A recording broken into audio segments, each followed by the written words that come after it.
Recorded at WMEB Studios at the University of Maine, it's time for All Three Phases. Shotgun snap to Flacco. Drops back against a four-man rush. Throws down the left side. Torrey Smith got behind the defense. The ball's intercepted by Duran Harmon. We're coming back next week, and that's all I know. I don't need sleep. Who needs sleep? Losers need sleep. When you win, you don't go to bed. Welcome to another episode of All Three Phases. This episode a day late. We usually do it on Mondays, but due to some circumstances, had to do this week's on a Tuesday, April 21st, 2015. OTAs have just started in the NFL, which means there's going to be starting to be more stuff to talk about in the NFL, not just Patriots talk, but more stuff with Patriots talk too, which is going to be very exciting. Of course, once again, I am Brandon Polai. Joining me is Cody LaChance, and we've had already some interesting things in the NFL so far. We'll try to keep them Patriots related, even though there are many other storylines going on right now. The first of which, at least Patriots news, something you just brought up. I think you read it on Twitter about Nate Solder. If you just want to, I'll let, since you found it, I will let you start the topic. Yeah, Nate Solder came out and revealed that he was treated for testicular cancer prior to the season last year, and obviously that was a guy who kind of got a lot of criticism early on for, his poor play, and, he was a first-round pick, and why isn't he playing like one?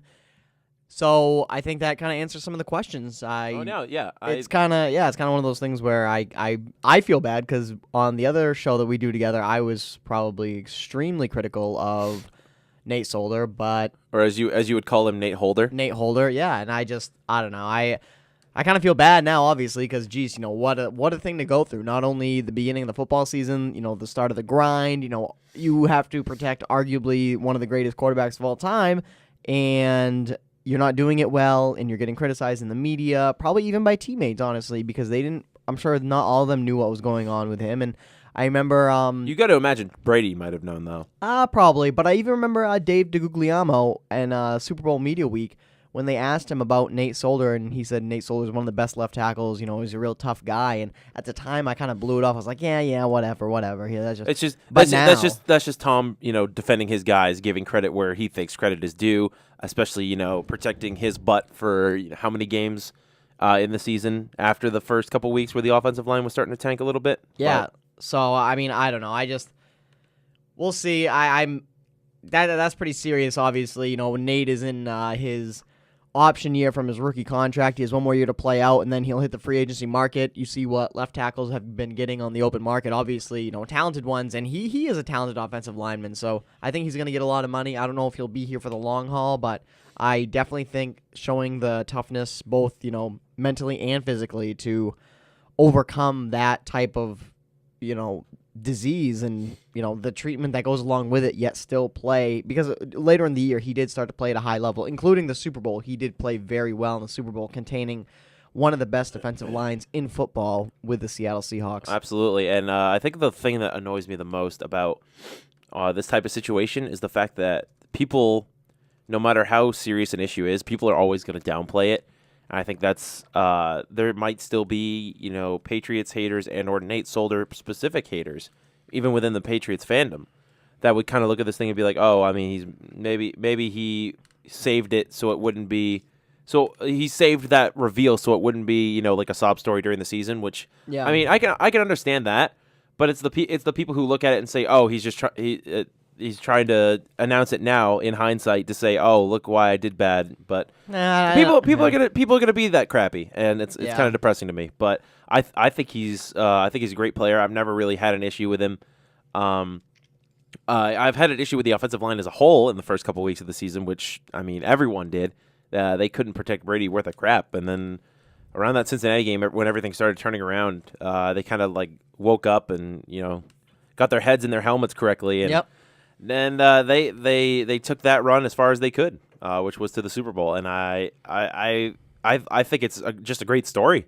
I mean, you think of all these Boston area players, and not just Boston area players specifically, all these like professional athletes who would sacrifice their body to play, and would play through something like that. You look at who was the Bruin that like broke his leg on a shift and finished it? I think it was.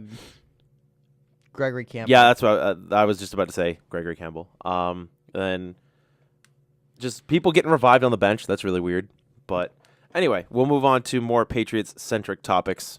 Nate Solder, of course, was just the most recent because we saw it on Twitter this morning. Yeah, but OTAs opened up yesterday, so obviously it's time to defend the crown. No surprise, Tom Brady was the first one at the facility at 7 a.m. One of his teammates even was quoted saying something how, most of the guys come in, they still have sleep in their eyes, and Tom's there, the first one. He's like a kid on Christmas. The guy loves to play football, so no surprise there. But something that kind of interesting came out of OTAs was, I think NFL.com had it originally. It was something about how Jimmy Garoppolo looks like a linebacker now. He's been working out all offseason, and Belichick is all excited about it. Are we switching him to linebacker? Is that what he's excited about? I don't really know. I know that Belichick does like big quarterbacks, though. You look at even bringing in a newly acquired quarterback for the Philadelphia Eagles when they brought Tebow in. He just looked big, and Belichick is an old school football guy. As much as he loves to air out the ball, and they run those good trick plays, but at the end of the day, he does like a good smash mouth football, and a quarterback that can maybe get out of the pocket and scramble a little bit, take a hit. He does like that. So yeah, I seriously think that they're grooming Garoppolo to be take up the mantle when Brady's done. I don't know how many years left that's going to be. That's an argument for another day. Right. Long opinion short. I think if Tom gets his fifth this season, I feel like it might be sooner than later. I know he talks about he wants to play till he sucks, but I feel like that one for the pinky is going to be just enough. But that's an argument for a completely different day. But I feel like Garoppolo will, especially if Brady takes forever to stop playing, Garoppolo is going to be so groomed by that time. He's just going to come right out and be another Brady by that point, especially if he's this big and this tough. Take a hit in the pocket and just keep going. That's the type of quarterback you like to see. I know we've seen a lot of that out of Romo this past year. We saw a lot. Roethlisberger is another name that comes to mind, another big quarterback. Would love to see a player like that, manning the Patriots, but we still got a couple years left of Tom. Yeah, no, I don't think it's anything. It's going to be an issue that's coming down the pipeline. I think, we're going to enjoy watching Jimmy in preseason games and in training camp. I know I did last year with going into training camp and, hoping to go to a preseason game this year. But, no, Jimmy's a good guy to watch. I enjoy watching him play. Obviously, he's no 12, but I definitely think that the quarterback position for the New England Patriots, as long as Garoppolo's on board for, the time after Brady leaves, I think they're going to be just fine there. And today being the day after OTAs has started here on Tuesday the 21st, they're announcing the regular season schedule for the NFL tonight. And there's a lot of talk about who the Patriots are going to play. The defending Super Bowl champions, who are they going to play in their home opener, who are they going to play in the season opener overall.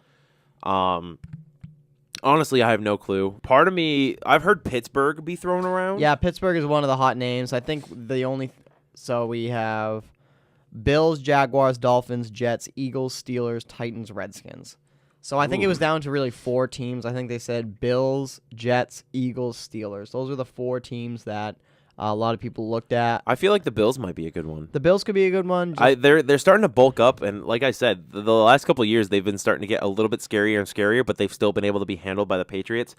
And I know a lot of Patriots fans throw a lot of hate at Rex Ryan. I've done it many times just because it's so easy. He makes it really easy on himself. He's not an unintelligent guy. He's a very smart football guy, and I'm afraid of him at the reins of Buffalo. More so than I was with the Jets. I'm not too worried about the Jets anymore, except for the fact that they have Revis, so we'll have to play around that.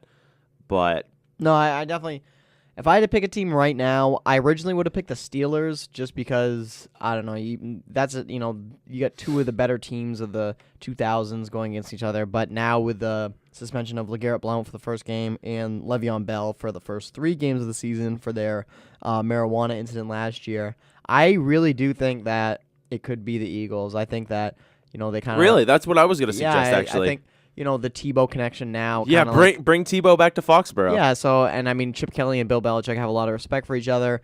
Those 2 teams, they love doing joint practices in preseason games, and So I think the Eagles would probably be my favorite. I don't think they're going to open up against an AFC East foe. They might, but I'll probably go Eagles. And if they've not, done the Bills a couple times, I'm if pretty not sure. the Eagles, I think it's going to be the Jets. Really? I disagree with you. I think the Jets are more of a threat than the Bills. You think do. Really? I do. Wow.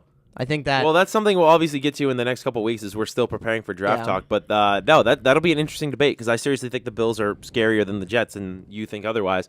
So for the one thing we disagree on. Also, quick side note, I was going to say this for the end of the show. I just want like a quick blurb as a preview for tomorrow's show that we do on the radio. Do you like Tim Tebow? Yeah. I think we've talked about this on the show before. Yeah, I mean, like him. Do I want him as a quarterback for my starting quarterback for a team that I cheer for? Maybe not. But Well, obviously not when you're obviously not when you're cheering for the Patriots and you already have 12. But do I despise this guy like some other people do? Absolutely not. I think it's quite silly because he's really never done anything that bad. Yeah, I think it's funny when people argue that he doesn't deserve to be on an NFL roster when I could throw out maybe 3 or 4 names of some quarterbacks who have started in this league who I think Tim Tebow was more talented as a quarterback. And people will give me guff for that because he can't, like, he's not the best thrower. Quarterback isn't all about throwing. It's about game management, and that's what he does really well. He knows when to leave the pocket. He knows when to make a throw. Sometimes it's not the correct throw, but he knows when to make one. And I feel like if he had stayed under Tom Brady for a little bit longer than just the preseason, if he had like gotten a roster spot that year, I feel like he would have been showing a lot more. What's the word? Improvement. More of an improvement than what we're going to see in Philadelphia. Who knows? You said he was looking buff, so maybe he's just going to be. Maybe Philadelphia will just start out this crazy, super duper dumb Wildcat. Well, no, one of the reasons why I think they brought him in is because I think the 2-point conversion, they're going to toy with it. It's going to be on like the 1.5 yard line versus the 2 yard line this year. And I think Chip Kelly, when he was in Oregon, he used this like jump pass thing a lot. And Tim Tebow, that was one of the best things he does. So I think, honestly, they might be bringing him in to be a 2-point specialist that can also back up Sam Bradford. I'm not kidding. That's hilarious. Yeah. I would love to see Tebow get some playtime because I want to see the people who hate him cry. Yeah. Because, the fact that he won a playoff game is not enough for them. And then they bring up the fact that, why are you a Tebow fan? The Patriots beat him. I'm like, why can't I be a fan of someone we beat? Tim Tebow's a great player. May not be the best thrower, but a great player. Anyway, we've done enough on that. I think it's time to get to more draft talk with the draft, 2 weeks away now? A little over a week, actually. Really? Yeah. April 30th. 9 days out now. Wow. Because next weekend is May. So, yeah, we'll start off with some offensive linemen. Yeah, so let's start off with who my favorite offensive line prospect for the Patriots is. It is Cameron Irving out of your favorite FSU. Love FSU guys. Cam Irving, big, solid offensive lineman, 6'5", 313 pounds. Actually, I'm pretty sure came into Florida State as a defensive lineman, but then they switched him. Yeah, he was a defensive tackle, yeah. To the offensive side of the ball, and he started off as, I think he's played left tackle, and then they moved him to center this year once Brian Stork left for the Patriots. So he has versatility. Even multiple scouts are coming out and saying that he literally can line up at any one of the 5 offensive lineman positions. So, we always talk about how much the Patriots value versatility. I just think that in its own, you can plug and play this guy anywhere you want on the offensive line. Just makes him so valuable to a team that just loves having players that can do everything at their position. And the only thing I see wrong with this guy is surprising because I don't usually try to find fault in FSU guys because I think that they're just so good that any fault you find is kind of null and void. But I mean, he is still kind of learning some offensive line positions. I mean, he is obviously more talented as a defensive tackle because that's what he's no longer. And also, you look at the fact that he plays center the best on the offensive line. I mean, we already have a pretty solid center. Granted, Ryan Stork could easily get hurt.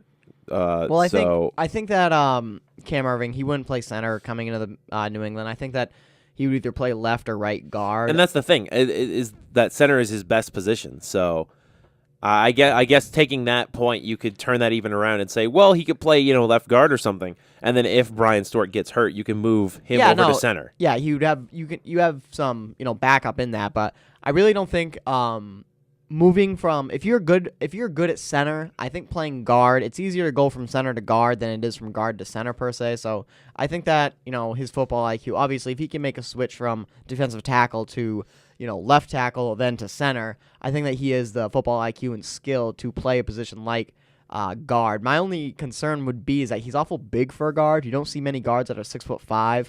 I know with Brady it wouldn't be an issue because Brady's obviously 6'4", 6'5" himself.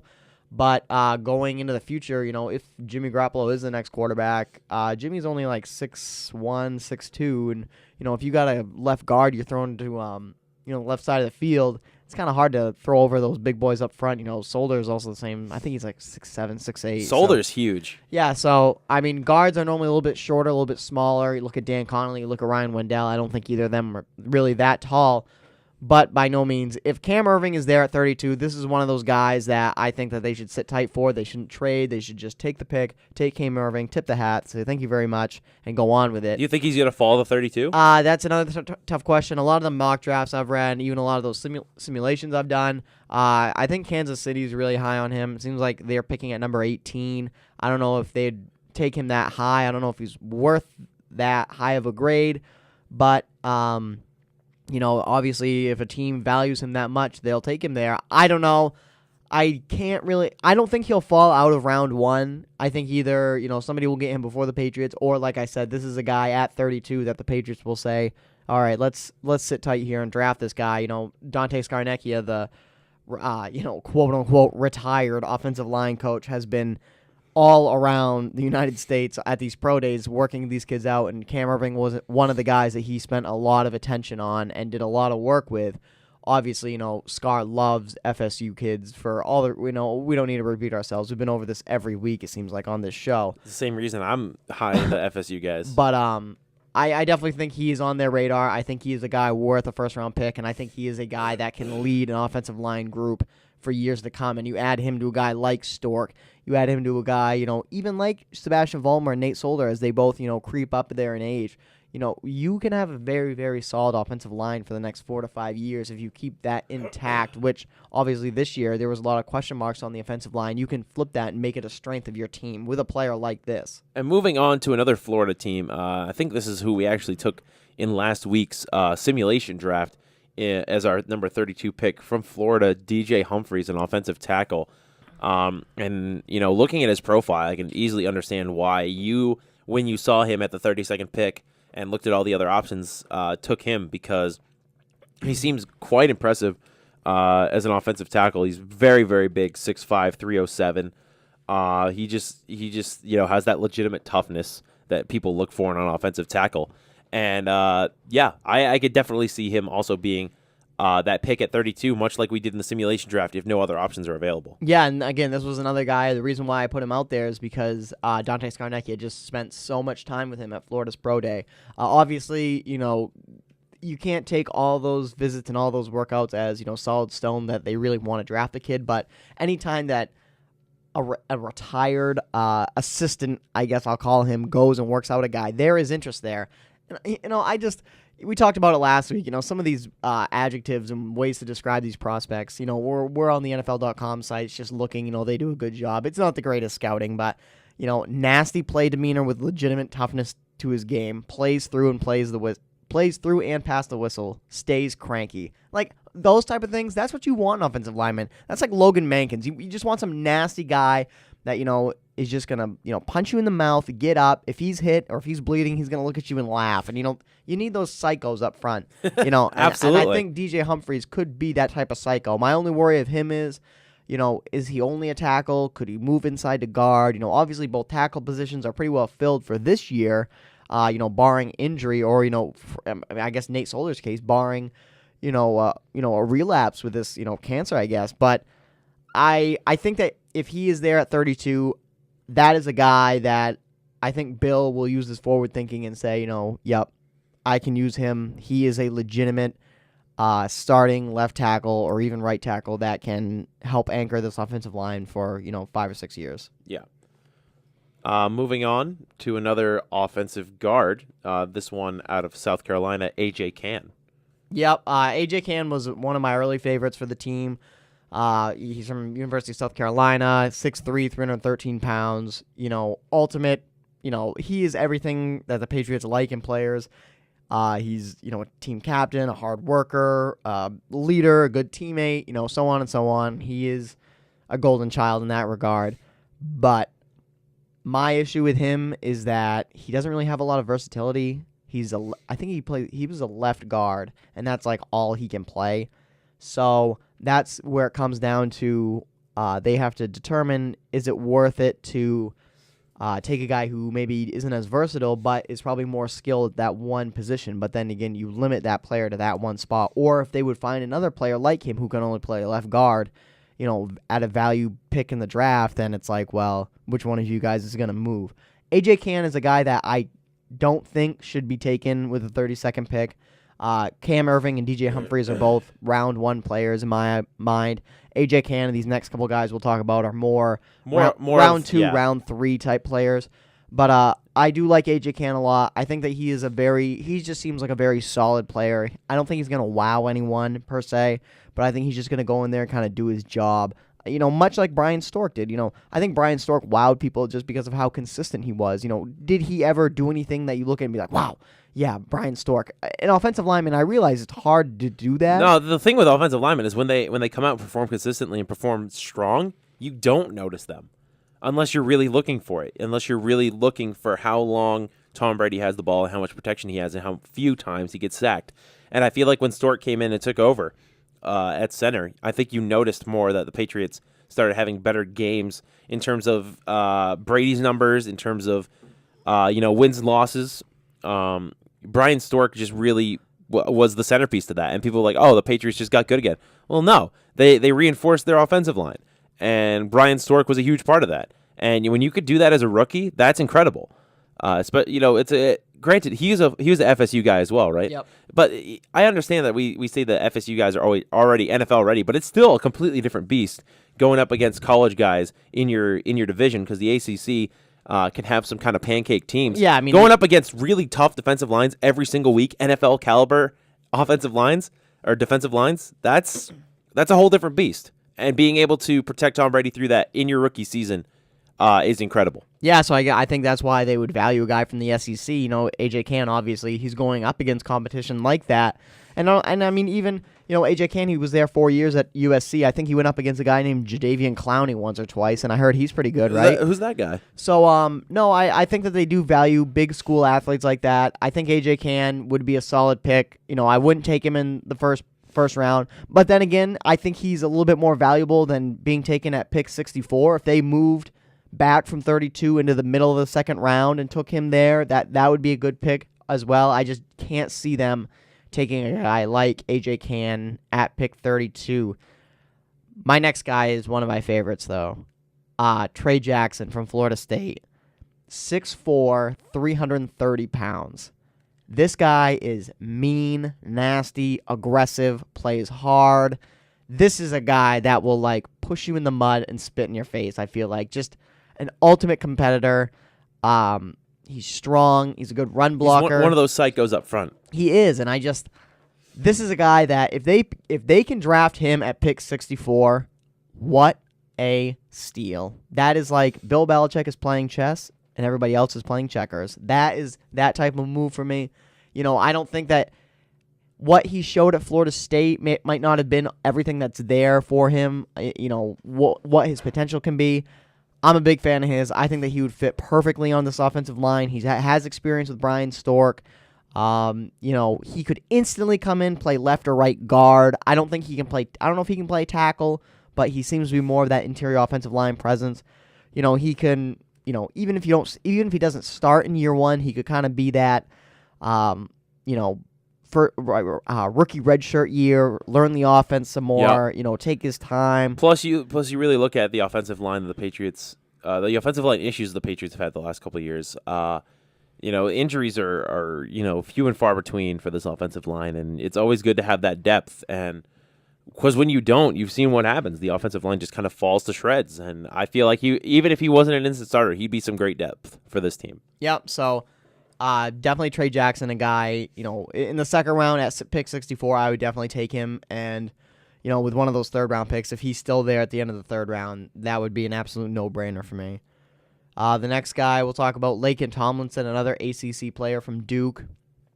Again, this is, kind of like A.J. Cann. He's that similar mold. He's, a good teammate, a good leader. He's intelligent, blah, blah.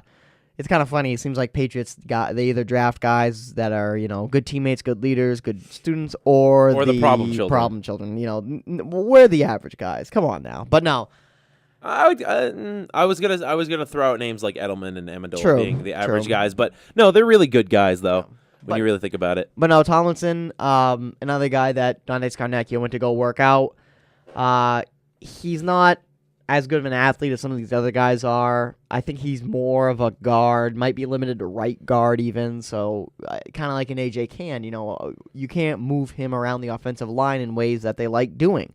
But then again, if he can play right guard well enough, then, he's good. One of the big, things about this guy is Danny Shelton. I talked about him when we talked about defensive tackles, just this monstrous defensive tackle out of University of Washington. During the Senior Bowl, Laken Tomlinson just owned Danny Shelton. And that's a good sign to show that he can keep up with NFL, caliber talent. Yeah, no, if he's NFL ready, that's incredible. And also the fact you kind of look at that intelligence factor. Bill loves to draft smart football guys. Not just smart football guys, but smart guys in general. This guy has plans to be a doctor once his NFL career is over. That's intelligence right there. Like I barely even know what the heck's wrong with me when I'm sick. But I was gonna say, so to wrap up our second and third round guys, we'll bring up Ali Marpet from Hobart. It's a D3 school out of the Liberty League. You're loving these D3 guys. Yeah, hey, I think it's. We have a D3. We have a D1A player from our particular school on the wide receiver list. I'm pretty sure, but yeah. But no, I think that these small school guys, they do fit well. I think, but no, Ali Marpet is a very good center. Again, the Senior Bowl, he kind of came out and showed his worth there.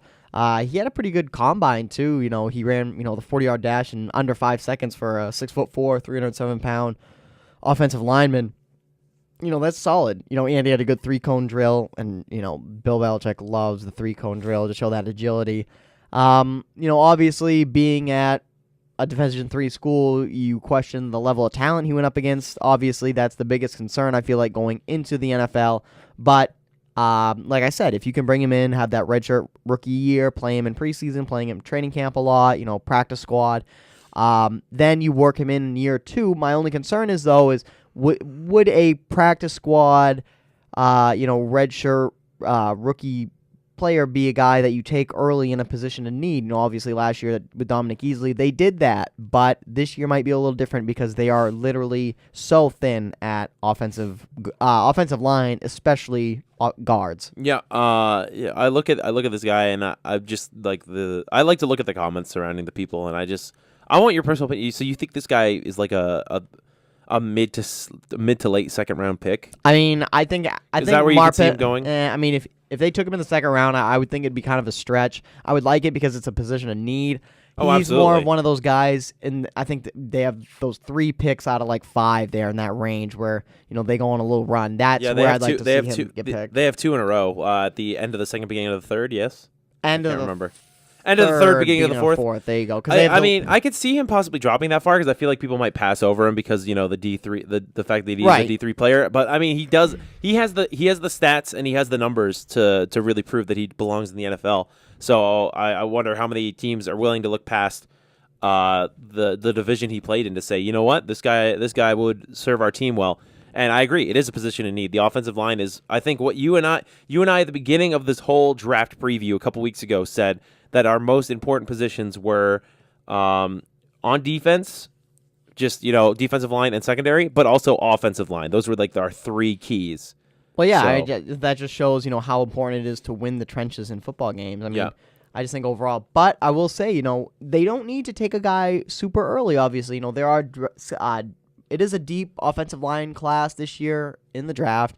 Which is, I've seen a lot of them. It's really nice. And, this guy right here, the last guy we'll talk about on the offensive line, Shaq Mason, is a perfect example of it. He's projected to go in rounds 4 or 5, but again, he's technically a center going into the draft, but he converts to more of a right guard in the NFL. because of, he's kind of got short arms and he's not as big as some of these other guys. He's 6'1", 300 pounds. But, in terms of being a powerful player, he's one of the best around, in terms of, he's an elite power player. He's a good run blocker, good in pass protection. And at right guard, if you can get a starting right guard for years to come in rounds 4 or 5 in the NFL draft, that's a great move. And again, this is another guy, Dante Scarnecchio, was working out a lot. There are a bunch of pictures of him on Twitter actually with this guy. So obviously there is interest in a guy like Shaq Mason from Georgia Tech. It's kind of ACC. I don't know what it is with all these ACC linemen. I think it's interesting though, his size. I don't think it would be. Some people would argue that 6'1" is a little bit too small for a guard, but it'd be perfect for a center, which is what he's listed at. He is 300 pounds though, so he's not just he's not a little guy. He may be short in stature, but he makes up for it with the power he brings to the line. So I could see him working out even at 6'1". I could see him working out as a guard. Granted, yeah, a lot of people would argue he'd be better at center for his size, but I feel like he'd be fine. Now we'll move on to another offensive position in the draft, wide receivers. Obviously, something the Patriots don't necessarily need, but it would be nice to see them get more.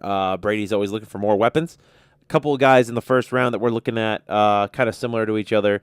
So one that they've actually brought in was, I believe, Devontae Parker. Yeah. Yeah, they're bringing. I don't know if he's come. I don't know if he's come in yet, but he's coming in for a look. Devontae Parker from Louisville, one of the top-rated wide receivers of this class, 6'3", 209 pounds. Missed some games last year, which caused his draft stock might be to fall a little bit. He's a guy I was shocked when I heard the Patriots bring him in for a look. This might be one of the scenarios, though, where they brought in Johnny Manziel, Teddy Bridgewater, and I think Blake Bortles for visits last year, then to take Jimmy Garoppolo. So maybe they're looking at the top of the wide receiver class, and they're going to take one of those guys more in the second or third round. But yeah, just as like a comparison, like to get a close up look at the newer, better model, and be like, okay, I'll get one of these knockoff brands. No, but Parker is a phenomenal player. He's a guy I've heard comparisons to like Alshon Jeffrey out there in Chicago. Just big, dominating physical player. Obviously you gotta love that. The next guy we'll bring up, the speedster himself, Brashad Perriman. He's the guy that ran I think it was like a 4.24 40 time. One was 4.24 and one was 4.27. At 6'2", 212 pounds, that is just ridiculous speed. Belichick was actually there at UCF's Pro Day to watch that. So you have to imagine that he might be interested. I don't know. I think a team might take him early, take a risk on him in the middle of the first round. I can't see the Patriots going first round on this guy, but then again, I really have no idea. None of us really have any idea what the Patriots are going to do first round. Right, but, a comparison to Josh Gordon, he's a pretty electric player when he's on the field. Obviously the off-field stuff is bad, but, if you're being compared to Josh Gordon, that's a pretty big... Yeah, if you're being compared to Josh Gordon in his on-the-field play, then yes, that is a very good thing. Now, a guy that I actually think that at pick 32 definitely could be in play, whether or not I agree with it, is Nelson Aguilar from USC. He's not very big, 6 foot, 198 pounds, but he runs good routes, competes hard on every snap. He's got pretty good hands. That is the Patriot wide receiver mold. He's very quick. People are saying, he's quicker than fast, which, just obviously shows that he's more of a shifty, accelerates fast, but, flat out burner speed, he doesn't quite have it. I think it was actually at Bleacher Report, Matt Miller, he does his, every week he does a new scouting notebook, and one of the scouts he was talking to actually said that, Nelson Aguilar is receiving a lot of late first-round attention. One competing area scout said, "I just hope he doesn't go to the Patriots. He'd be so great there." Ouch. No, I looking at a lot of the talk around him. A lot of people doubt him. He seems to be a little bit underrated because you really look at his stats, you're like, wow, this guy could be really, really good in the NFL. And then you see all these people who are like, oh, he's not fast enough, pass on this guy. And then they see his 40 time. Oh, well, I mean, he's got thin legs or whatever. Like, what, dude? Give credit where credit is due. This guy is a huge talent, and I feel like he would hurt on the Patriots. He is that Patriot mold that you talk about. The kind of the speedy, small kind of receiver that the Patriots love to put out there. Brady loves those guys, and I think that's funny that was the statement was I just really hope he doesn't go to the Patriots because he is that Patriot mold. And moving on to another person. in that area would be from another ACC school. Yeah, these guys are a little bit lower on the list. I think that this is more second and third round. But Yep. No, keep going. Philip Dorsett of Miami, 5'10", 185. So you talk about the Patriots loving those tiny receivers. 5'10", 185 is very small. He's a guy that ran a sub 4.3 40 on his pro day as well. And, a guy I also put in is, Philip Dorsett is the, he's the model. He is the premier model of this. He's the upper echelon model, but the similar type of player, Tyler Lockett, he's just the cheaper model. They're both similar, 5'10", 185 pounds. You call them basically the same person. Yeah, I mean, they pretty much are. Lockett's a guy that you can get a little later in the draft. They both have, special teams values, being return specialists. They're both small, shifty, fast wide receivers. I don't think. Did we get this guy last week in our simulation draft? I don't think we did. Tyler Lockett? Yeah. Might have, because he's a guy I like a lot. I've been taking him quite a bit. Here, but you keep going. I'm gonna go look. No, but Tyler, both of those guys. Dorsett, I'm not sure what their interest is in him. I think they'd have to take him higher than they might want to. Lockett would be the guy that I think that they could definitely take. He's a guy they could get maybe in the third or fourth round. We took him fourth round, pick 2. Yep. No, and he's very competitive. He is pretty sure he's like a film rat, so people love that. We also took Ali Marpet in the third round. I just realized that's pretty cool. And DJ Humphries. Yeah. Yep. But no, he's Tyler Lockett is film rat. He's very competitive. I think it'd be fun to watch him and Edelman kind of go at it with each other in training camp. He seems like that similar type of mold of guy. Please. Please. The next guy I'm going to bring up, I solely do it just because he had such a presence at the Auburn Pro Day. Sammy Coates. Fans would probably remember him from the Iron Bowl game this past year. He tore apart the Alabama defense. He had a big game. I think he was over 200 yards. He actually kept up with Amari Cooper in the stat line, which is, no small feat. 6'1", 212 pounds. He's, the deep threat weapon, Patriots fans crying for. Here he is. This is that guy. He is the guy that is going to flat out run down the field. You throw it up for him, and he will jump up and get the ball. The question is, though, do they go for it, though? Well, I don't think they do. I mean, he's big, fast, and raw. That's what he is. He's, we've seen them try to bring in guys like this. Aaron Dobson a couple years ago. Really, the last guy they've brought in who's been able to do it, I would think, would be Randy Moss. He's the last guy who can really do it well. Well, I mean, I think Randy Moss kind of defined the position. I think. Well, yeah. But I mean, I even look at a guy like I think Brandon LaFell does enough of that. But yeah, I'm pretty sure people were crying for LaFell to be that, that new Randy Moss from some of his deep catches, but. I mean, everyone can make a big catch a big long catch if they can, get the separation. It's all about whether or not you can make that in coverage. I mean, you look at a throw. We were just talking about it a little bit ago. Edelman to Amendola, that was a long throw, but Amendola just beat the coverage and he caught it in stride and was just instantly gone. So really, if you get that separation, anyone can make that catch. But I think that point comes down to making that catch in coverage. Yeah, and the big things about Coates is he does have bad drops sometimes, and that's not really good. Like I said, the reason why I put him on this list is because Belichick worked with him a lot at the Auburn Pro Day, so obviously there must be some interest there to take the time to do that. Yeah. Another guy, these guys. So just Dorsett, Lockett, Coates, those are all, round 2, round 3 type guys. Okay. Now we're sorting into the rounds 3, 4, and 5 guys, later in the week. Stephon Diggs is the first one from Maryland, 6 foot, 195 pounds. He's kind of like that Nelson Aguilar type of guy. He's a fluid, flexible athlete.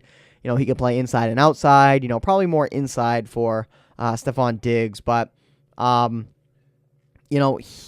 can do something with the ball when he gets in space. But the only thing is, can he separate at the NFL level, and can he run the routes needed to get open? But that's something that he can work on the next level. The fact is he is dynamic and dangerous when he gets the ball, which is great because, there are, you look at Edelman after him. I mean, you put Gronk is in this class of his own, but, LaFell and Amendola, when they have the ball in their hands, they're really not dangerous in space, I would say. Edelman is probably the most in that, group, but adding another guy who can do something with the ball once he gets it would be, very big for this offense. And then we'll talk about this guy lastly. In terms of draftable prospects, we can talk about another one here in a second. But Chris Conley was a combine superstar. He had the 45-inch vertical jump, ran a 4.35 40, 139-inch broad jump. He is a tremendous athlete. He has smooth routes. He's got pretty good hands. Can always work on some of those things, but his numbers in college weren't quite that good. I think that he was more underutilized versus not being a skilled player. But that's something with playing for Tom Brady. Your numbers, if you run the right routes, the numbers will come. So yeah, no, a lot of people talk about Brady, making receivers a little bit better than they are, just because of his talent level, bringing up everyone else around him. And I would agree that that is most of the time the case. But I also feel like that also improves them. Like I feel like they could go elsewhere and still have some good games. I mean, I was gonna bring up Wes Welker as one of them, but I mean, he went from Tom Brady to Peyton Manning, so yeah. I mean, there's not much of a drop off there for him. And I guess in terms of draftable guys, that's pretty much it. I know just in terms of a wide receiver, I would think would fit well, and I think you have mentioned he would fit well as well as someone we talked about earlier in this podcast series. One of our own from here in the state of Maine, DeMar Altman. He's ranked. He doesn't even have an NFL draft profile. It's on College Football 2015 Draft Report, NFLDraftScout.com. He's ranked 119th out of 351 wide receivers. So I would assume if people looked at him working out, they might see what they want for their team as maybe a late 4th, 5th round pick. Maybe even later. No, you're saying he's gonna go in the 4th or 5th round? I meant 5th or 6th. No. If he goes in the 7th round, I'd be shocked. No offense to DeMar. By all means, I think he's a good player, but hey, if no, yeah, I'm starting to getting drafted. I'm starting to think that as well because really the only team that looked at him was the Patriots. I mean, I know that he does have. He's worked out for other teams. I know that the Broncos have been pretty high up on him as well. He's worked out for a couple different teams, but I don't think a team is going to draft him when they know that he'll be there after the draft per se. I mean, I don't know. Watch him get drafted. I really don't know. I don't think he's a draftable talent right now. I think that there are so many other wide receivers out there that are more worthy of a pick in the draft. But by all means, I think that he could definitely make an impact. He can return the ball. He can play inside. He can play outside. I think his biggest limitation here was the quarterback play at Maine. I don't think that they were at a level to really show off his skills. And I think when he goes to the next level with a decent quarterback, he will be a solid player. Yeah, most likely. I think that's actually what we predicted earlier this year as well, is that he would be possibly on the Patriots as an undrafted free agent. And we'll end our preview off this week with running back. Not a lot of prospects here that we're looking at. I mean, we have been looking at some, but we're only going to showcase just a minute few in terms of what we think the Patriots might want to draft. First of which being Todd Gurley. Yeah, I mean, obviously, he is the, if he wasn't injured, he would probably be a top 10 pick. He has, this awesome combination of size, speed, and power that you don't see that often at the running back position. 6'1", 222 pounds. Watch any of his tape. The kid is just electric. I've heard comparisons to Marshawn Lynch. I've heard comparisons to Sean Alexander. Those are not names you just throw around. He can do it all. He can catch. He can return balls in the, kicking and punting game. So, and he actually is coming to Foxborough for a visit. So, well, they bring in those top-level guys. At 32, you can take a risk on a guy that probably should have been gone before you because of injury concerns. We saw him do it with Dominic Easley last year. They needed a defensive tackle last year. Do they need a running back this badly? Maybe not. But, hey, if they took Todd Gurley, there should be no fans that are really crying out against that because they always cry for weapons. And then you get a massive weapon like Todd Gurley, and you're just, where's the offensive line?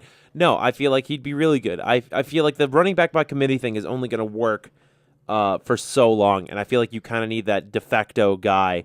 But I don't know. Bill likes to run things through that running back by committee model that we've seen, so who knows? Yeah, but no, I definitely think that he could be a special piece if they decide to add him. The next guy, Mike Davis from South Carolina, blazing fast running back. He's short, he's small. He can run. He can catch the ball in the backfield a little bit. He's probably one of the more realistic guys that they would bring in. I know that he has workouts set up with the Patriots. He's a guy that's rising up on draft boards. And then two other guys I'll throw in. They are probably the next level down from a Todd Gurley. Mike Davis is probably further down the draft. I talked about him second just because he's probably the most realistic. I'll combine Amir Abdullah and Duke Johnson together. They are both electric running backs. They can catch the ball in the backfield. They're fast. They get good runners. Abdullah has an issue with fumbles, so that kind of like brings his value down. He's got small hands. He's, has been known to put the ball on the ground. Duke Johnson is a guy who's actually been compared to LaShawn McCoy. He's kind of a similar type player. Could he get picked up later in the draft? I think that there would be a lot of value in getting a guy like Duke Johnson. I think that he could go as early as the early second round, but I can't see him falling much past the third round. So that 3-pick range for the Patriots pick, if they wanted Duke Johnson, they would have to take him in there, in my mind. So last week we finished this off with a mock draft, a simulation draft, which we're going to do again this week. We're not going to go through round by round due to our time constraints. We've both got things that we need to do after this. So we're just going to run through this draft. Whose big board do you think we're going to use this time? What was the website again? It's fanspeak.com/ontheclock. Oh, yep. Who do you think we're going to use this time for a big board? Oh, look, it's already thinking that it's because it went. I'm sorry. I accidentally clicked /draft.php, so it automatically assumes. I'll show you the one. There's one that I think it's like it combines them all. It's How many rounds would you like to draft? All of them, please. Yeah. Come on. And it was... Do the composite. So what they did is they took all of them and they kind of like find the average spot of each player. Yeah. So that's kind of... Yeah. I like that. All right, so we're using the Fanspeak On The Clock application with the composite On The Clock big boards. And we're going to run through this draft quicker than usual. Some things to note. We couldn't trade out. Cody thinks this would have been a situation when we got to the 32nd pick where the Patriots would have traded out. However, we did see DJ Humphries again. So for the second week in a row, we took him at the 32 spot at the end of round 1. The end of round 2, with the 64th pick, we took Grady Jarrett, defensive tackle out of Clemson. 96th pick, round 3, pick 32. Tyler Lockett once again out of Kansas State, the wide receiver, taking him 2 weeks in a row now. Same with DJ Humphries. 97th pick, right after him, round 3, pick 33. Ifo Ekpre-Alamu, cornerback out of Oregon. Someone I think we talked about him a little bit, maybe off air, like off the show, but the 101st pick, Shaq Mason, center out of Georgia Tech, someone we've been talking about today. 131st pick in the 4th round, linebacker Max Valles, which you think Max Valles out of Virginia is a huge steal in the 4th round. Yeah, he's pretty raw. He's like 6'5", 250 pounds. He can play outside linebacker or defensive end. 2 positions where the Patriots could use some depth. I think that he would be an absolute steal at pick 131. He's a guy that I think can go as early as the 2nd, but most likely somewhere in the 3rd round. So seeing him there at pick 131, it was a no-brainer, and I think that is probably the best bang for your buck pick we took in this draft. And right after that, 178th pick in the 6th round, we took Mike Hull, linebacker out of Penn State. 7th round, we took David Perry, defensive tackle out of Stanford, and another defensive tackle, Xavier Williams, out of Northern Iowa, with pick 2 and 36 in the 7th round. Yeah, I think overall this was a decent draft. The first 2 rounds probably weren't as good as we had hoped. I think picks 3, 4, 5, and 6 for us were really well done. Tyler Lockett, Alamu, Shaq Mason, and Max Valles. I think that was a very solid run of players who can come in and have an instant impact in year 1 and definitely going forward with the team. And no off-topic thing this week to end the show. I mean, we already talked a lot about Tebow in the middle of the show. That's kind of good enough.